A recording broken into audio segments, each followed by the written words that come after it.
Pak Mulia, Prof ini ya. Yang berikutnya kami minta dipanggil I Gusti Putu Arta yang mulia. Karena ini satu klaster. Baik, I Gusti Putu Arta. Ya. Terima kasih yang mulia.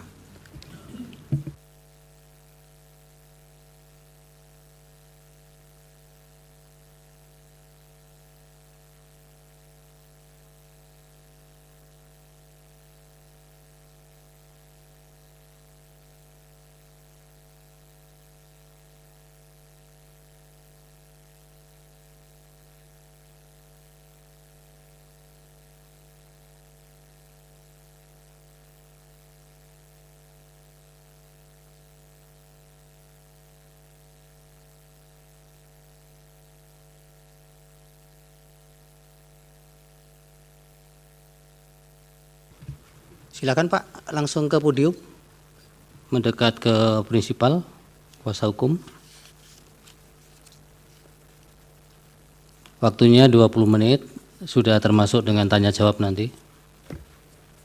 Izin majelis, termohon perlu kami sampaikan bahwa Saudara Putu Arta pada waktu rekapitulasi tingkat nasional, beliau hadir sebagai saksi dari Partai Nasdem sebagai catatan.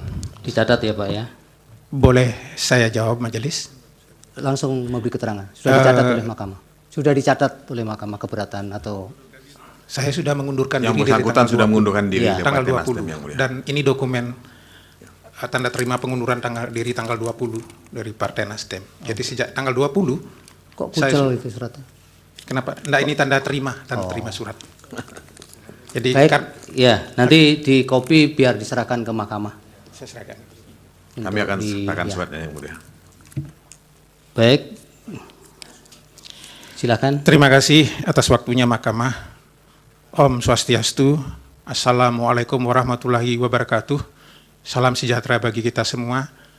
Pertama-tama, izinkanlah saya dari hati yang paling dalam menyampaikan selamat beribadah puasa kepada saudara-saudara saya, umat Islam di seluruh Indonesia. Semoga amal ibadahnya mendapat keberkahan dari Allah Subhanahu wa Ta'ala.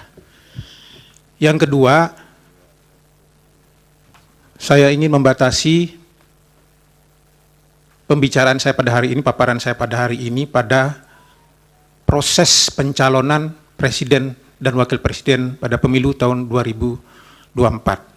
Saya dengan rendah hati mengatakan tidak berpretensi memahami semua persoalan. Tapi mudah-mudahan dengan pengalaman saya mengurus pemilu selama 10 tahun dan menjadi pengajar pemilu dalam setiap bimbingan teknis DPRD dan senantiasa bisa memberikan gambaran lebih jelas tentang persoalan dimaksud. Majelis yang mulia, hadirin yang terhormat, berkaitan dengan proses pendaftaran verifikasi berkas pasangan calon Prabowo Subianto dan Gibran Rakabuming Raka yang dilaksanakan oleh KPU, saya berikan tanggapan sebagai berikut. Langsung slide kedua. Setelah putusan MK nomor 90 yang mengubah pasal 169 huruf Q Undang-Undang Pemilu dibacakan pada tanggal 16 Oktober, tanggal 17 Oktober KPU menerbitkan keputusan KPU nomor 1378 sebagai landasan yuridis dan pedoman teknis yang untuk pada akhirnya setelah hasil verifikasi dilakukan menyatakan bahwa persyaratan bakal calon wakil presiden Gibran Rakabuming Raka memenuhi syarat tanpa mengubah peraturan KPU nomor 19 tahun 2019. Tindakan ini hemat saya adalah salah prosedur. Seharusnya KPU mengubah lebih dahulu peraturan KPU nomor 19 tahun 2023 pasal 13 ayat 1 huruf Q sebagai konsekuensi undang-undangnya berubah, maka undang-undang yang lain harus dilihat. Pasal berapa? Pasal 231 ayat 4. Apa bunyinya? Ketentuan lebih lanjut mengenai tata cara verifikasi terhadap kelengkapan dan kebenaran dokumen administrasi bakal pasangan calon diatur dengan peraturan KPU. KPU tidak tepat hanya taat pada perintah perubahan 169 huruf Q, lalu kemudian pada saat yang sama mengabaikan pasal 231 ayat 4 dengan langsung menerbitkan keputusan KPU. Ini satu paket menurut saya. Sama halnya ketika KPU menerbitkan peraturan 19 adalah berangkat dari 169 huruf Q yang belum diubah oleh Mahkamah.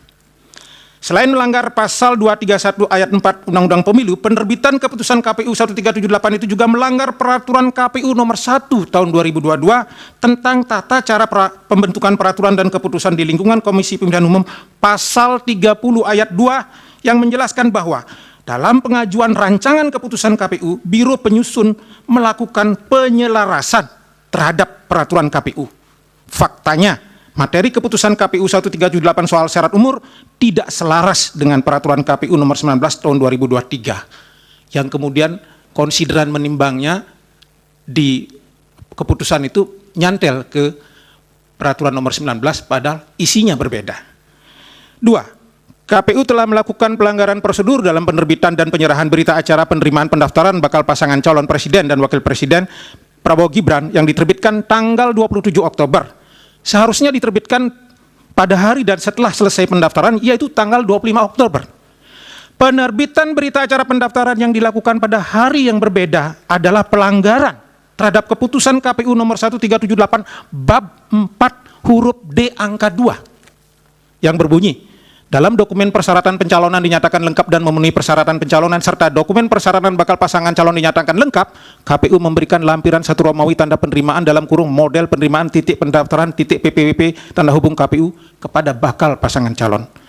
Kewajiban KPU memberikan tanda penerimaan pendaftaran pada hari yang sama bagi pasangan calon yang pemenuhan syarat pencalonan dan atau syarat calon belum lengkap berdasarkan keputusan KPU 1378 bab 4 huruf D angka 4, bakal pasangan calon wajib melengkapi dan mendaftar kembali pada masa pendaftaran, yaitu tanggal 19 sampai tanggal 25. Ini bermakna apa? Apabila tanda penerimaan pendaftaran diberikan setelah habis masa pendaftaran dan ternyata kemudian salah satu dokumennya belum lengkap, maka hilanglah hak bakal pasangan calon untuk bisa mendaftar kembali dan melengkapi pada tanggal 25 itu. Itu ininya, kunci dari persoalan masalah berkas tadi. 3. Dalam rentang waktu di antara tanggal 25-28 Oktober 2023 pada masa pendaftaran dan verifikasi berkas pasangan calon Prabowo Gibran, KPU seharusnya mengirim surat pemberitahuan hasil verifikasi dokumen syarat pencalonan dan persyaratan calon, khususnya poin tentang syarat umur minimal bakal calon presiden paling rendah 40 tahun dan menyatakan Gibran berdasarkan ketentuan peraturan KPU nomor 19 tahun 2003 pasal 13 ayat 1 huruf Q belum memenuhi syarat. Lalu selanjutnya bakal pasangan calon memiliki kesempatan melakukan perbaikan berkas mengacu pada ketentuan peraturan KPU 19 2023. Namun langkah ini tidak dilakukan oleh KPU karena dalam tahapan ini sekali lagi keputusan KPU nomor 1378 tidak tepat dipakai sebagai alas hukum. 4. Tindak lanjut pertimbangan hukum putusan MK yang menyatakan bahwa putusan ini mulai berlaku pada pemilihan umum presiden dan wakil presiden tahun 2024 seharusnya tetap direspon oleh KPU dengan prosedur tahapan mekanisme perundang-undangan yang berlaku tanpa mengabaikan, menihilkan atau mengurangi urutan-urutan prosedur sebagaimana ditentukan oleh peraturan perundang-undangan. Bahwa atas tindak lanjut yang prosedural sesuai dengan mekanisme dan peraturan perundang-undangan, ternyata peraturan KPU hasil perubahan baru bisa diundangkan misalnya setelah selesai pencalonan, bukanlah ranah dan tanggung jawab KPU untuk dipersalahkan apabila ada orang per orang yang tidak dapat mendaftar sesuai dengan putusan MK nomor 90. Wewenang KPU adalah menindaklanjuti putusan MK sesuai dengan tahapan, waktu, dan prosedur sebagaimana diatur dengan peraturan KPU nomor 1 tahun 2022 tentang tata cara pembentukan peraturan dan keputusan di lingkungan Komisi Pemilihan Umum. Sebagai perbandingan, Majelis Hakim yang mulia, dapat diuraikan kebijakan dan sikap KPU dalam menindaklanjuti putusan Mahkamah Agung nomor 28P/Hum/2003 dalam perkara uji materi terpidana politik. Putusan keluar tanggal 29 September, tapi perubahan peraturan KPU-nya baru keluar tanggal 12 Februari.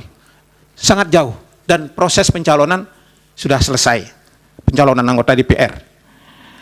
5. Dewan Kehormatan Penyelenggara Pemilu pada putusan nomor 135 dan seterusnya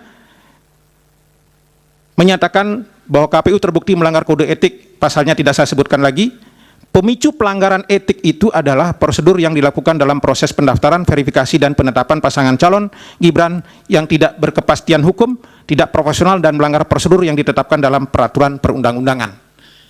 Jadi kalau boleh saya konstruksikan, idealnya ketika bicara prosedur ini, undang-undang muncul, maka peraturan KPU nomor 19 muncul, maka harus keluar juknis majelis yang berangkat dari peraturan KPU 19 ini. Kapan?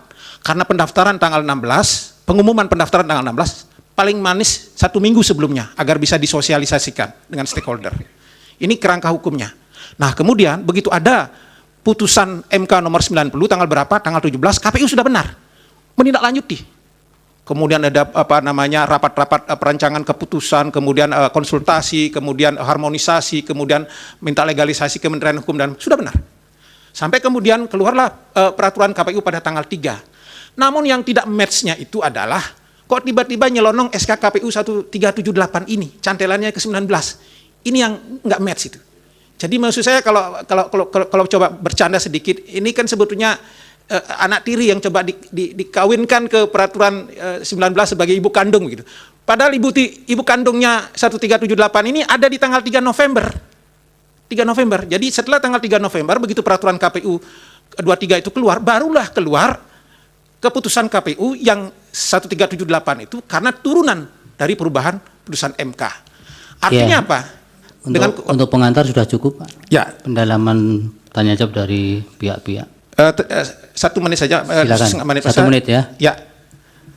Mengakhiri keterangan ini saya ingin menegaskan 2 hal. Pertama, sebagai mantan penyelenggara pemilu, saya tetap menaruh rasa hormat, apresiasi dan empati kepada jutaan penyelenggara pemilu di seluruh Indonesia yang sudah mendedikasikan tenaga dan pikirannya untuk bangsa dan negara. Yang kedua, semoga pandangan kritis saya hari ini bisa memperbaiki kehidupan demokrasi dan pemilu kita di masa depan. Jauh dari syahwat pikiran orang per orang yang tidak memiliki rasa malu. Terima kasih. Wassalamualaikum warahmatullahi wabarakatuh. Baik. Om, Santi Om. Baik Pak Putu, dari kuasa hukum pemohon ada